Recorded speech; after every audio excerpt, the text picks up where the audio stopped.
Abiotic factors are non-living parts of an ecosystem that shapes its environment. In a forested ecosystem, abiotic factors include temperature, sunlight, soil, and water. Basically, sunlight is used as energy for plants to carry out photosynthesis. Next, soil texture and acidity are abiotic factors that are able to influence the growth of plants. Temperature in forested ecosystem contributes to plant respiration, photosynthesis, and other metabolic processes. Abiotic limiting factor is an environmental condition which limits the growth, distribution, or abundance of population within an ecosystem. Since atmospheric gases are abundant in the forested ecosystem, therefore oxygen and carbon dioxide are not the limiting factor. Sunlight is one of the limiting factors found in forested ecosystem. This is because little sunlight reaches the forest floor due to the forest canopy soak out all the sunlight. As a result, limited sunlight causes many grasses and lower-lying shrubs to have difficulty growing to the breadth of canopy composed of taller trees. Next, soil nutrients are able to limit growth of plants. Also, too high or too low temperatures can limit the distribution of population as it affects the rate of metabolic processes of plants.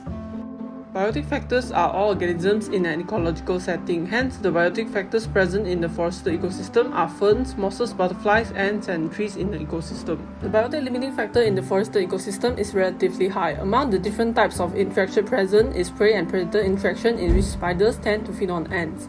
Moving on, the commensalism interaction that happens between mosses and nibong palm trees. Mosses benefit themselves by growing on the bark of nibong palm trees by having a surface to grow on, while the nibong palm trees are not affected in this commensal relationship. The same goes for bird nest fern, which are epiphytes. They share a commensalism interaction with the trees too. Last but not least, fungi, which is mushroom, and algae have a mutualism interaction. Mushrooms provide protection, nutrients, and water for algae, whilst algae carry out photosynthesis to synthesize food.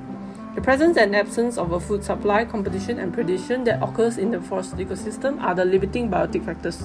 There are several characteristics and adaptations of plants. One of them is the drip-tip leaves that have drip tips, groove leaves, or even oily coating to shed water rapidly. Big leaves are present in the dark understory to absorb more light, while the upper canopy usually has dark green and small leaves to reduce water loss from the sun. Moving on to the unimass lake, which is a lake ecosystem or aquatic ecosystem. Firstly, the temperature of the lake water affects the metabolic rates, growth, and reproduction of organisms. Paleochilothermic is an organism such as fish that has a body temperature that varies with the temperature of its surrounding. Secondly, sunlight is very important for all autotrophic plants for the process of photosynthesis to produce organic substances. Thirdly, oxygen is vital for all the living organisms in the lake as they undergo respiration to obtain energy. Lastly, water is vital where it provides a primary habitat for the aquatic organisms. Different species have different pH tolerances of water, and severe pH values can affect aquatic life's ability to survive and reproduce. Since water is abundant in the lake, therefore, water is not a limiting factor in the lake ecosystem. Firstly, plants absorb both blue and red light during photosynthesis, but both blue and red light do not penetrate deeply into the water. Therefore, insufficient sunlight limits the growth and affects primary productivity. A typical lake has a different zone. There are less organisms in the lake's euphotic and benthic zone, where light levels are insufficient for photosynthesis as there is less food. Then, extreme temperature, either too high or too low, can limit the survival and distribution of certain organisms. High temperature will decrease the dissolved oxygen of lake water, which can be toxic to aquatic organisms. Next, insufficient dissolved oxygen levels can limit the distribution and abundance of certain species, particularly those that require high oxygen levels such as fish. Lastly, too much nutrient intake from sources like wastewater discharge can cause eutrophication, which results in algae blooms and oxygen deprivation, further restricting the growth of other species. Biotic factor is a living organism that shapes its environment. In this lake ecosystem, the biotic factor is lizard, stork, and fish. Lizards act as a speck standing on top in the food chain. Biotic and abiotic factor work together to create a unique ecosystem.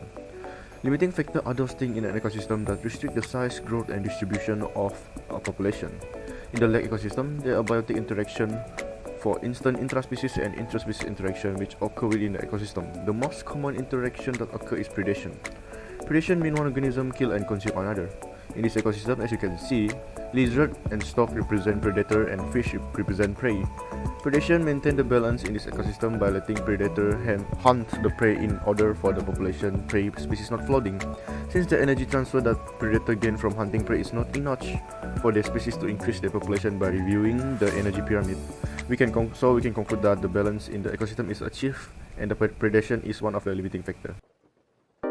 The experience while doing this mini project indirectly gave us the opportunity to learn more deeply about the habitat of the organism found in Unimas Lake and Ray Living Lab. We are much more aware and conscious that the ecosystem should be conserved and preserved to maintain an optimum environment for these ecosystems. Therefore, a better understanding of this ecosystem and its importance can contribute to an expanded understanding of our responsibilities as citizens. Throughout the experience, we have acquired knowledge and information about ecosystems, their components, functions, and the interactions within them, especially about the abiotic and biotic factors and limiting factors of the ecosystem. As for skills, we managed to use scientific methodology skill, data collection and analysis skill, teamwork skill, and fieldwork and observation skill. This includes critical thinking, doing ecological surveys, communication, and documenting the natural environment.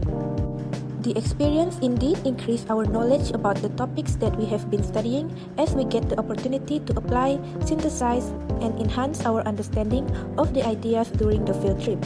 We were much more focused on identifying the abiotic and biotic factors and limiting factors in the ecosystem, which truly enhanced our understanding on the specific topic.